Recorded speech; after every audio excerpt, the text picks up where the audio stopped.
ශ්‍රී ලංකා ජාතික ක්‍රිකට් කණ්ඩායම ඊළඟට ක්‍රීඩා කරන තරඟාවලිය වුණ ඉන්දිය කණ්ඩායම සමගින් පැවැත්වෙන ටෙස්ට් තරඟ දෙකකින් සම්මානිත වූ තරඟාවලිය ක්‍රීඩා කිරීම සඳහා ඊයේ දිනේදී ඉන්දිය කණ්ඩායම ශ්‍රී ලංකාවට පැමිණී තිබෙනවා. මෙම තරඟාවලිය සඳහා ටෙස්ට් තරඟ දෙකක් සහ දින 3 පුහුණු තරඟයක් පැවැත්වීමට නියමිතයි. ඒ අනුව දින 3 පුහුණු තරඟයේ මෙම මාස 7 වනදා සිට 9 වනදා දක්වා කොළඹ NCC ක්‍රීඩාංගණයේදී පැවැත්වීමට නියමිතයි. ඒ වගේම දෙරට අතර පළමු ටෙස්ට් තරඟයේ මෙම මාස 15 වනදා සිට 19 වනදා දක්වා ගාල්ල ජාත්‍යන්තර ක්‍රිකට් ක්‍රීඩාංගණයේදී සහ දෙවන ටෙස්ට් තරඟය කොළඹ SSCPTයේදී පැවැත්වීමට නියමිතයි. මෙම තරඟය මේ මාස 23 වනදා සිට 27 වනදා දක්වා පැවැත්වීමට නියමිත වී තිබෙනවා. ඉතින් මෙම තරඟාවලියෙන් පසුව ශ්‍රී ලංකා කණ්ඩායමට ක්‍රීඩා කිරීමට තිබෙන තරඟාවලියක් පිළිබඳව මේවට තොරතුරු සඳහන් වී තිබෙනවා. ඒ ශ්‍රී ලංකාව ඒ වගේම එංගලන්තය සහ පාකිස්තානය යන කණ්ඩායම් තුනකගේ සහභාගීත්වයෙන් පැවැත්වීමට නියමිත තුන්කොන් තරඟාවලියක් පිළිබඳව තොරතුරු සඳහන් වී තිබෙන්නේ පාකිස්තාන් ක්‍රිකට් ආයතනය සඳහන් කරන ලද තොරතුරු වලට අනුව.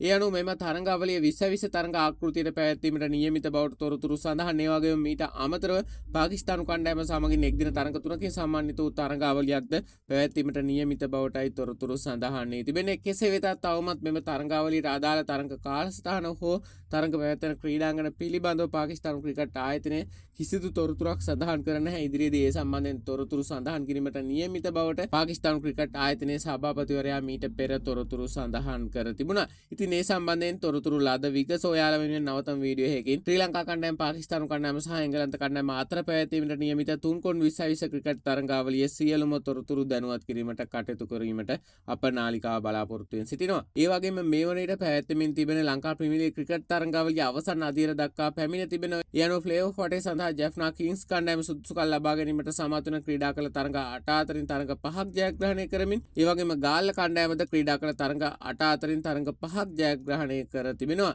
තවද කොළඹ කැප්ස් කණ්ඩායම ක්‍රීඩා කළ තරඟ 8 අතරින් තරඟ 4ක් ජයග්‍රහණය කිරීමෙන්ද කැන්ඩි රෝයල් කණ්ඩායම ක්‍රීඩා කළ තරඟ 8 අතරින් තරඟ 3ක් ජයග්‍රහණය කරමින් ප්ලේ ඔෆ් වටේ සඳහා සුදුසුකම් ලබා ගැනීමට සමත් වෙදී දඹුල්ල කණ්ඩායමට මූලික වටේන්ම මේ වන විට ඉවත් වීමට සිදු වී තිබෙන ක්‍රීඩා කළ තරඟ 8 අතරින් තරඟ 2ක් පමණක් ජයග්‍රහණය කිරීම හේතුවෙන්. ඉතින් මේ ආකාරයට තමයි ක්‍රිකට් පිටියේ දිනෙන් දින අලුතෙන් යවත් කාලිනව නවතම උණුසුම් තොරතුරු සඳහන් වී තිබෙන්නේ. මෙවැනි උණුසුම් තොරතුරු දැනගන්න නිරන්තරයෙන් රැඳෙන්න අපේ නාලිකාවත් එක්ක අලුත්ම ක්‍රීඩා තොරතුරක් සමග අපි නැවතත් හමු වෙමු. ඔයාලා සියලු දෙනාටම ක්‍රීඩා සීලී සුබ දවසක්.